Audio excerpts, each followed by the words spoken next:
Nós vamos abrir, queridos, a palavra de Deus na carta de Paulo aos Filipenses, capítulo 1, e nós vamos ler do verso 27 até o 30. Eu peço já que você abra a sua Bíblia e que a mantenha aberta para acompanhar a exposição que será feita. Filipenses, capítulo 1, do verso 27 ao verso 30.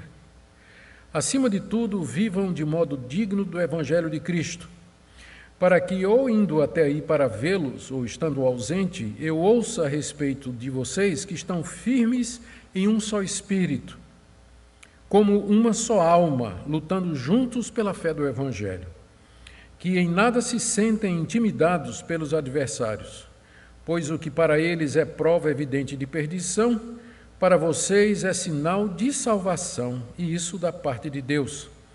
Porque vocês receberam a graça de sofrer por Cristo, e não somente de crer nele, pois vocês têm o mesmo combate que viram em mim e que agora estão ouvindo que continuo a ter. Até aqui a leitura da palavra de Deus. Estas são as palavras, os versos finais do primeiro capítulo da carta de Filipenses. Mercê de Deus, na próxima segunda-feira iniciaremos o capítulo 2. Na parte anterior a essa passagem, o apóstolo Paulo havia compartilhado com os filipenses as suas expectativas com respeito ao julgamento de César. Como os irmãos se recordam, ele estava em Roma, aguardando o resultado do seu julgamento por parte do imperador. Tudo indica que ele já tinha feito uma defesa, que essa defesa tinha ido bem, e Paulo estava convencido de que o resultado seria satisfatório, embora ele reservasse o resultado final para os desígnios de Deus. Isso explica a tensão que a gente vai encontrar na carta. Em determinados momentos o apóstolo reitera a sua convicção de que ele vai sair, em outros ele fala da possibilidade de que isso não aconteça.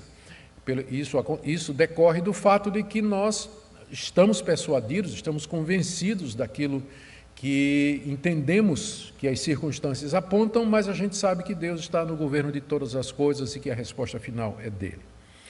Qualquer que fosse o resultado, Paulo estava preparado, quer fosse a sua liberdade, quer fosse a sua morte. E o que deixava pronto, nós vimos, era a sua dedicação à glória de Cristo, que Paulo coloca nessa frase: para mim o viver é Cristo e o morrer é lucro.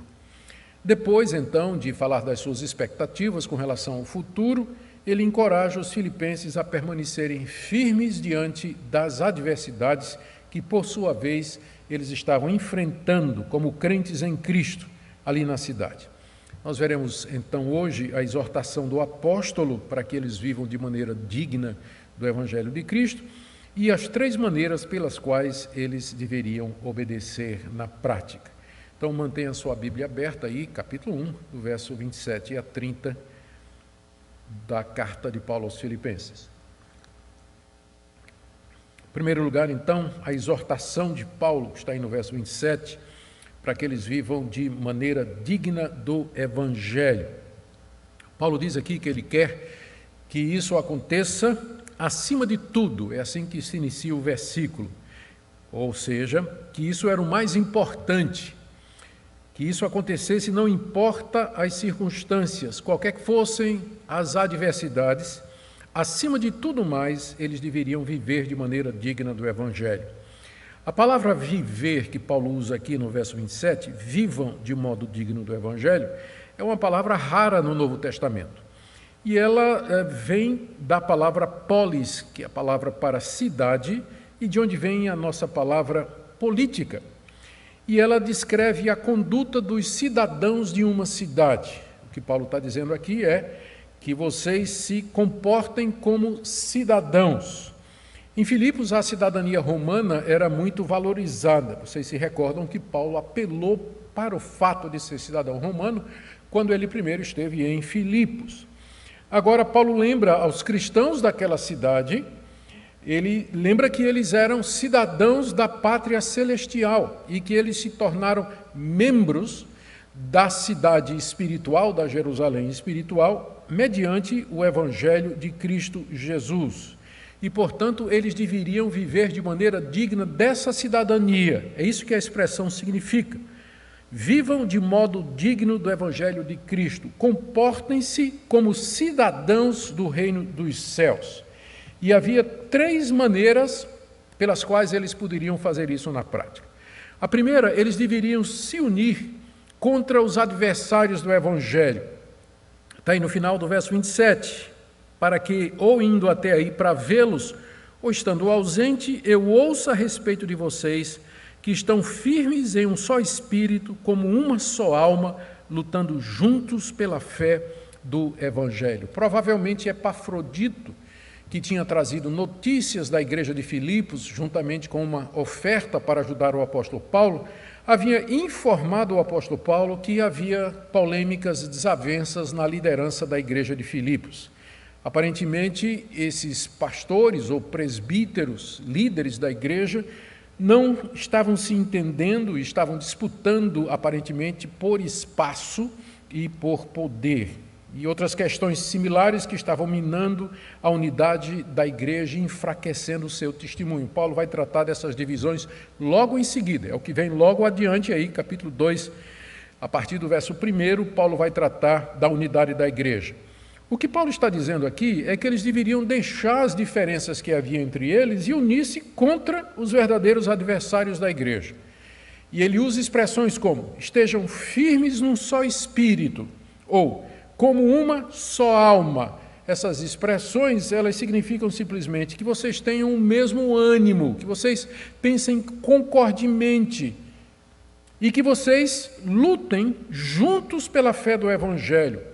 Esse termo aqui seria entendido pelos militares aposentados que moravam em Filipos. Lembrem que Filipos era uma colônia romana, uma cidade onde morava muita gente que havia se reformado do exército romano e que morava ali. Eles certamente entenderiam essa expressão de Paulo, né? Que vocês devem lutar juntos pela fé do Evangelho. De que maneira eles poderiam fazer isso? De que maneira os crentes de Filipe poderiam se unir para lutar pela fé do Evangelho? Primeiro, defendendo o Evangelho dos seus detratores, dos seus inimigos, dos difamadores. Segundo, recusando o ensino de falsos mestres que já estavam entrando na igreja, como veremos daqui a pouco. Como cidadãos de uma mesma cidade que se uniam para defendê-la dos inimigos, assim Paulo pede que eles se unam para defender o Evangelho dos seus inimigos. Era isso que Paulo queria saber, era isso que ele queria tomar conhecimento. Veja o final do verso 27, não é? Quando ele diz assim, para que eu, indo até aí para vê-los, ou estando ausente, eu ouça a respeito de vocês, que vocês estão unidos, juntos, lutando pela fé do Evangelho. Caso Paulo fosse liberto e chegasse até lá, ele queria ter essa notícia, de que os filipenses estavam unidos, lutando como cidadãos de uma mesma cidade, em defesa da sua pátria celestial. Ou caso Paulo estivesse ausente, ou seja, caso ele não pudesse ir. Mais uma daquelas passagens em que Paulo faz o que a gente chama reserva divina, né? Deixa a palavra final nas mãos de Deus. Era dessa forma que eles poderiam, em primeiro lugar, viver de maneira digna do Evangelho de Jesus Cristo, se unindo, deixando as diferenças de lado e enfrentando o verdadeiro adversário, defendendo o Evangelho das críticas injustas, das detrações e das difamações. A segunda maneira pela qual eles poderiam viver de maneira digna, como cidadãos do Evangelho de Jesus Cristo, era não temer os adversários, como está no verso 28, em nada se sentem intimidados pelos adversários, pois o que para eles é prova evidente de perdição, para vocês é sinal de salvação, e isso da parte de Deus. E essa é a segunda maneira pela qual eles deveriam viver de forma digna do Evangelho de Cristo Jesus, sem temer os adversários. A palavra adversário aqui, ela tem o sentido daqueles que se opõem, no caso, que se opõem à pregação do Evangelho, que se opunham à disseminação do Evangelho e à presença cristã ali na cidade. Não existe consenso entre os estudiosos sobre a identidade desses adversários. Há muitas possibilidades. Eu não vou entrar na discussão de todas essas possibilidades, mas eu vou opinar eu vou dizer aquilo que eu entendo que pode responder a todas essas indagações. Na verdade, não era apenas um único grupo de adversários, mas como acontecia em todos os lugares onde o Evangelho era pregado no primeiro século, a hostilidade vinha de três origens. Primeiro, os moradores da cidade, que estavam perseguindo os crentes da mesma forma como eles haviam perseguido o apóstolo Paulo. Ou seja, os próprios vizinhos, os próprios contemporâneos, eles eram os primeiros a perseguir os seus amigos quando eles se tornavam cristãos. Veja como Paulo vai dizer no verso 30, vocês têm o mesmo combate que vocês viram em mim e que agora estão ouvindo que continuam a ter. Quando Paulo esteve lá em Filipos, ele foi perseguido, caluniado, preso pela população. E agora ele diz que os filipenses estavam passando por essa mesma coisa, o que aponta para o fato de que esses adversários eram, em primeiro lugar, os moradores da cidade, que da mesma forma que eles perseguiram Paulo, eles também agora estavam perseguindo os seus conterrâneos que haviam crido na mensagem de Paulo, que haviam crido no Evangelho e haviam formado a igreja. Mas também existe a adversidade da parte de judaizantes, de judeus aparentemente convertidos ao cristianismo, mas que exigiam que os não-judeus que se declarassem cristãos cumprissem a lei de Deus, particularmente ou exclusivamente as três marcas no judaísmo, que era a circuncisão, a dieta religiosa e o calendário sagrado. E essas pessoas, elas acompanhavam o apóstolo Paulo onde quer que o apóstolo ia. Onde Paulo fundava uma igreja, encostava o judaizante, querendo fazer com que os convertidos se tornassem judeus, especialmente praticando a circuncisão. Paulo menciona esse pessoal aí no capítulo 3, no verso 2 a 3, quando ele diz assim: cuidado com os cães, cuidado com os maus obreiros, cuidado com a falsa circuncisão, porque nós é que somos a circuncisão. Nós que adoramos a Deus no Espírito e nos gloriamos em Cristo Jesus, em vez de confiarmos na carne. Paulo adverte aqui os filipenses a que tenham cuidado com esses obreiros que queriam impor a circuncisão. Ora, é claro, isso aqui identifica os adversários como sendo, então, judaizantes, aqueles que queriam impor os costumes judaicos nos gentios. Mas era provável também que havia gentios que tivessem entrado na igreja, que se converteram ali com a pregação de Paulo, mas que depois se tornaram liberais nos costumes. Veja como Paulo, no capítulo 3, a partir do verso 17, ele diz assim: irmãos, sejam meus imitadores e observem os que vivem segundo o exemplo que temos dado a vocês, pois muitos andam entre nós, dos quais repetidas vezes eu lhes dizia, e agora digo até chorando, que são inimigos da cruz de Cristo. Olha que expressão, inimigos, não é? O destino deles é a perdição, o Deus deles é o ventre, e a glória deles está naquilo em que deveriam se envergonhar, visto que só pensam nas coisas terrenas. Isso aqui não pode ser dito dos judaizantes.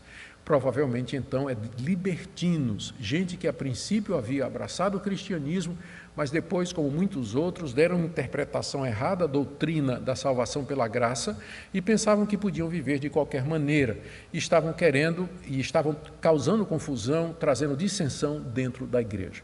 O que Paulo está dizendo é que os filipenses não deveriam se atemorizar diante da adversidade que estava vindo sobre eles, quer seja por parte das autoridades da cidade, quer seja por parte dos judeus, dos judaizantes, eles não ficassem intimidados por nada que eles dissessem ou fizessem, tipo assim, ameaças: nós vamos processar vocês, como fizemos com o apóstolo Paulo, nós vamos entregar vocês às autoridades, essa religião aí de vocês é contra a nossa religião, ela não tem espaço, ela não é reconhecida.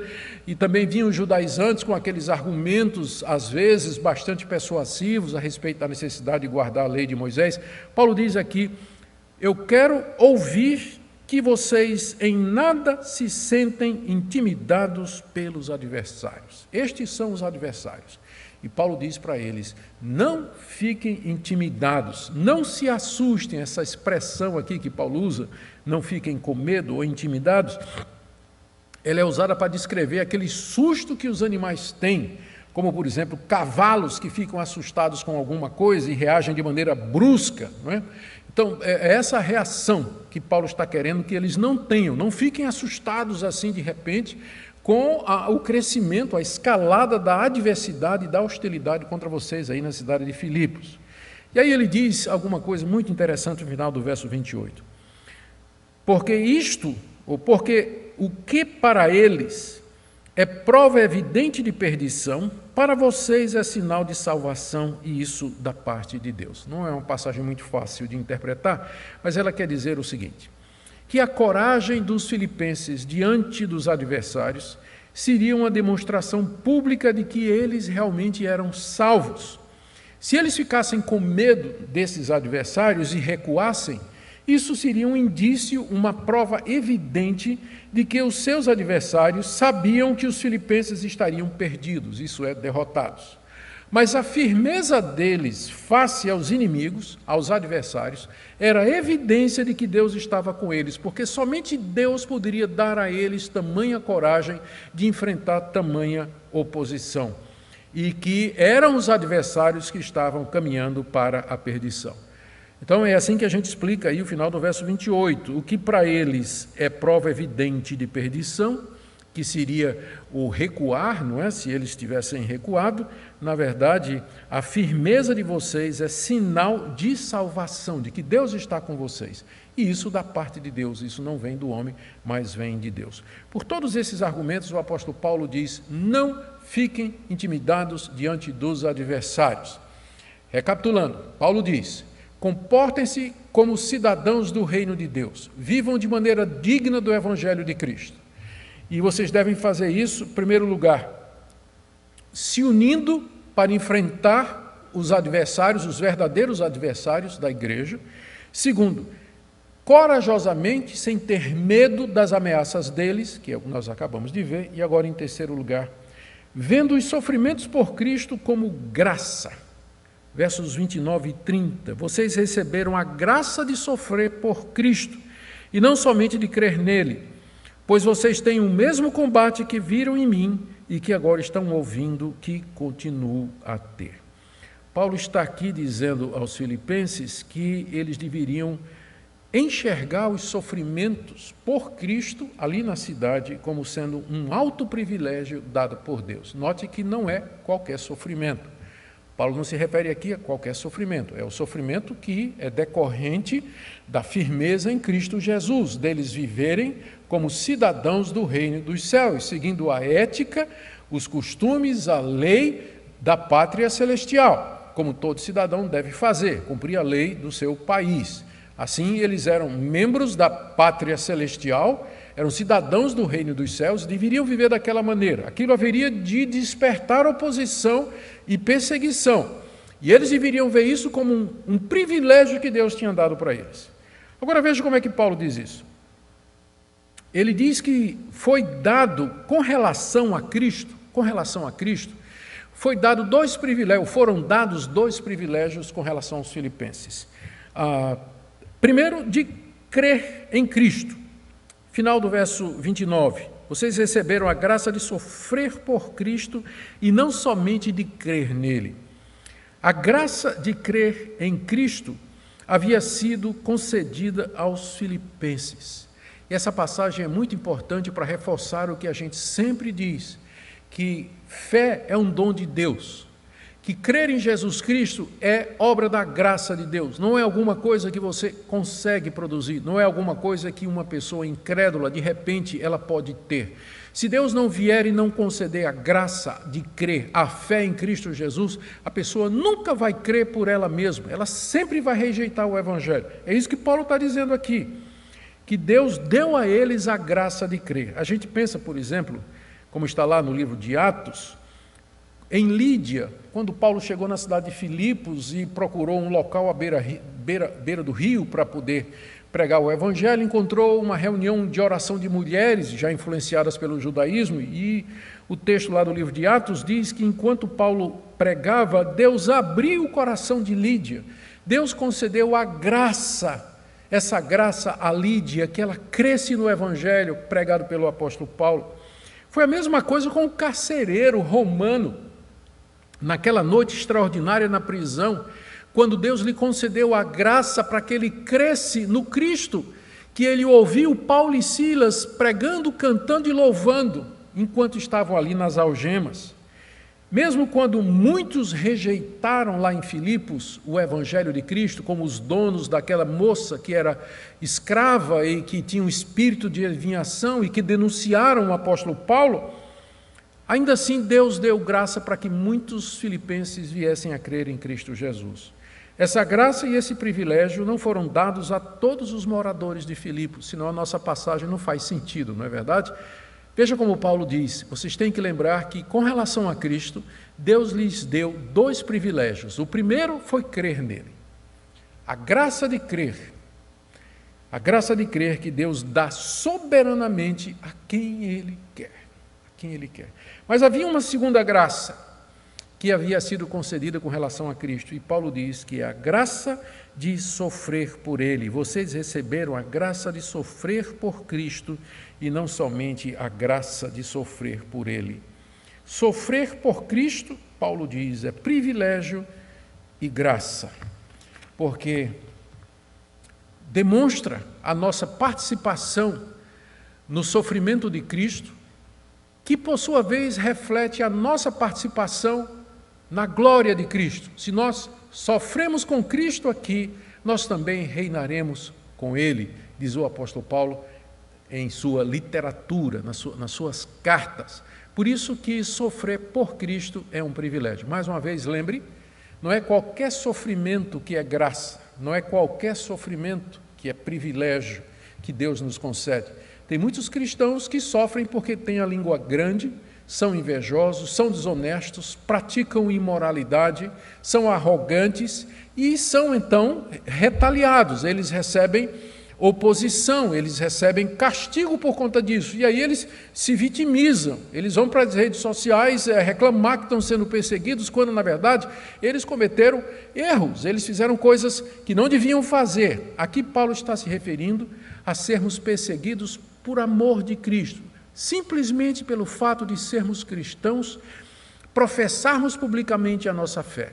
E vamos convir, o que desperta a hostilidade do mundo contra o verdadeiro cristão não são essas outras coisas. O que o mundo realmente não aceita, porque o mundo aceita o comportamento imoral, desonesto, gente arrogante, vaidosa, está sim no mundo, não é verdade?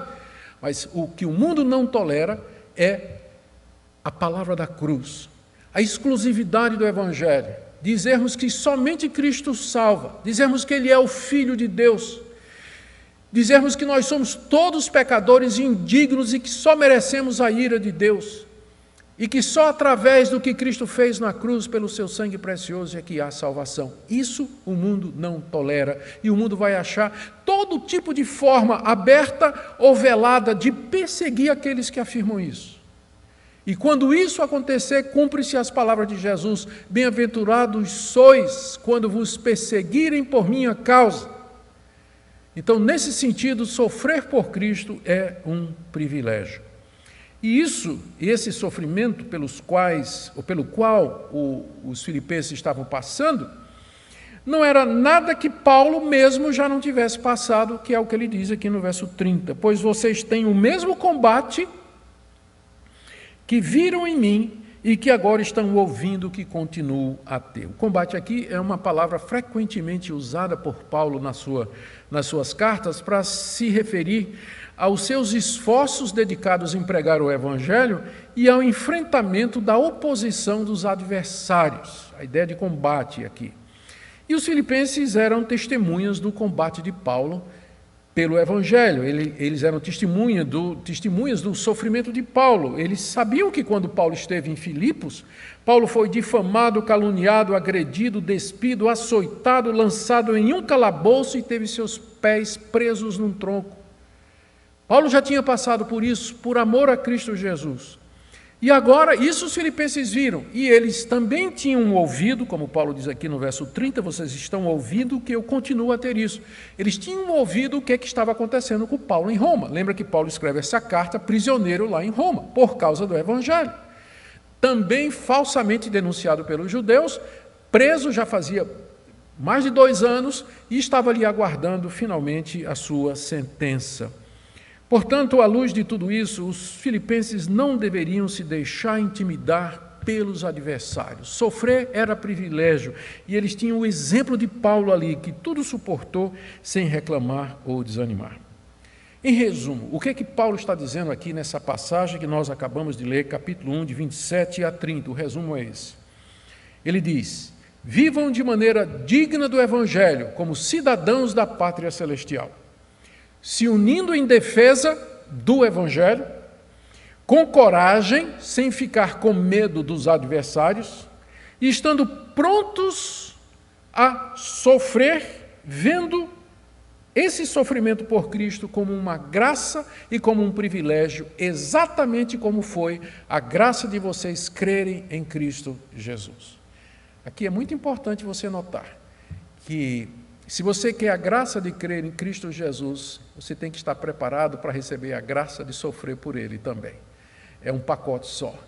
Se você crê no Senhor Jesus pela graça de Deus, você vai sofrer por isso. Você vai encontrar hostilidade por conta disso. Mas veja tudo isso como um privilégio. Eu quero fechar agora perguntando o que é que essa passagem pode nos ensinar para hoje. Eu queria tirar algumas lições para nós. Primeiro, nós somos cidadãos de uma pátria celestial. Nós somos cidadãos da Jerusalém celestial. Nós somos cidadãos da igreja de Deus, do corpo de Cristo, que é invisível, é o corpo que a gente chama de corpo místico de Cristo, a sua igreja. Nós somos cidadãos dela.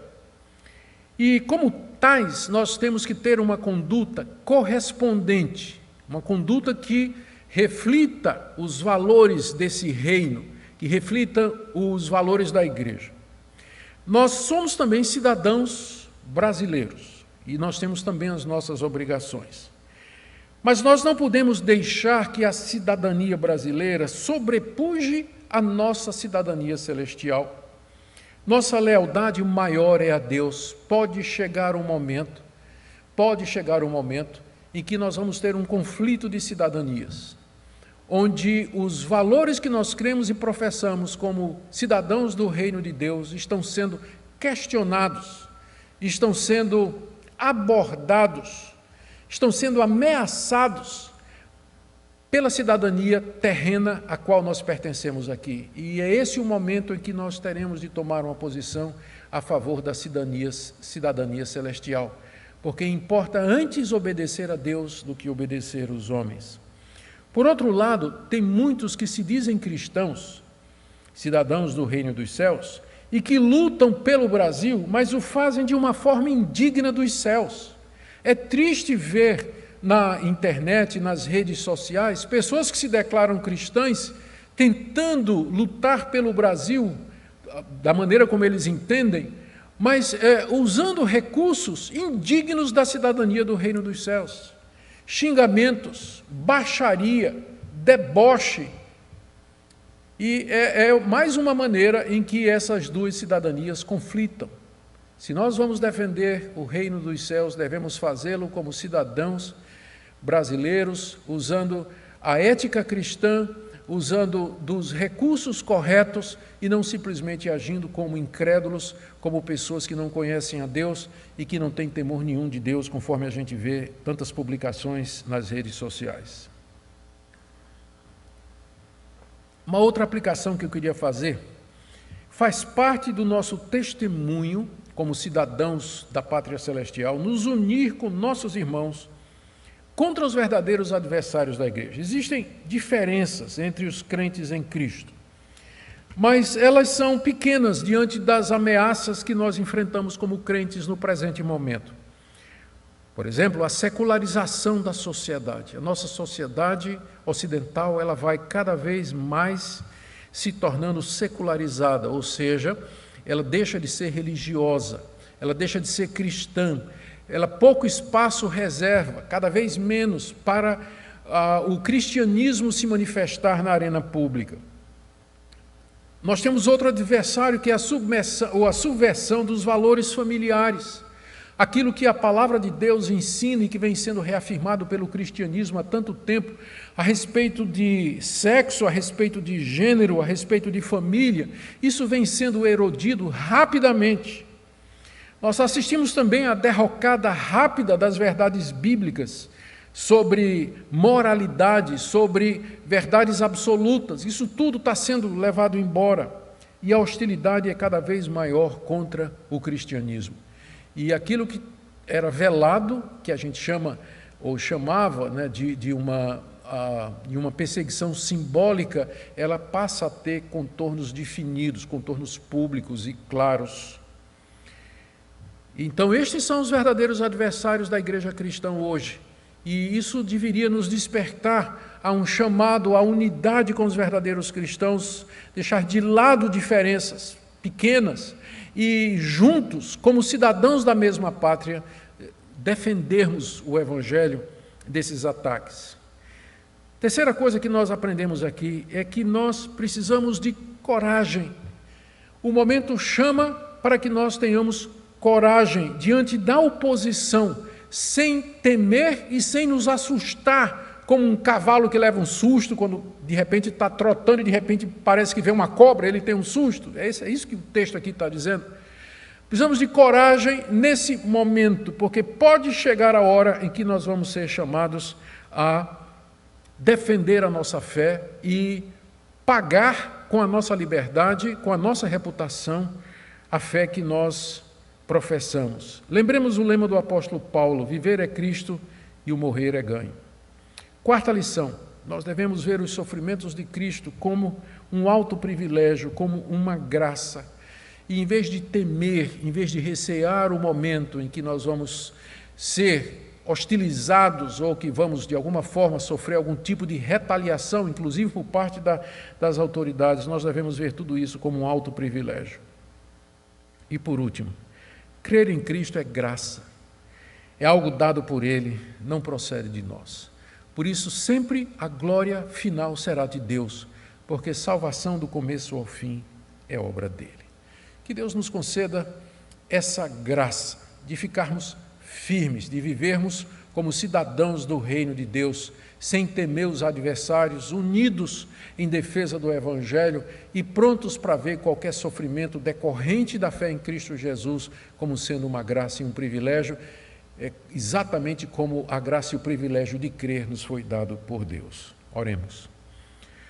Ó Deus, estes são dias difíceis.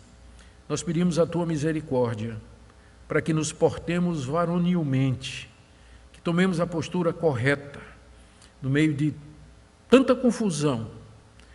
Nós pedimos que o Senhor nos ilumine e nos dê graça para não fugirmos ao nosso dever como cidadãos da pátria celestial.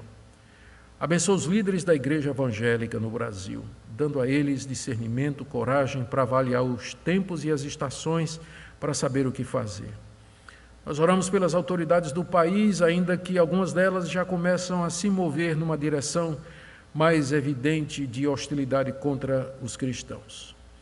Nós pedimos que o Senhor nos ajude, nós queremos ter uma vida tranquila, para ganharmos o nosso pão, para exercermos as nossas responsabilidades, desfrutarmos dos nossos deveres e, acima de tudo, Te glorificar. Abençoa cada pessoa que está seguindo essa exposição. É o que pedimos em nome de Jesus. Amém.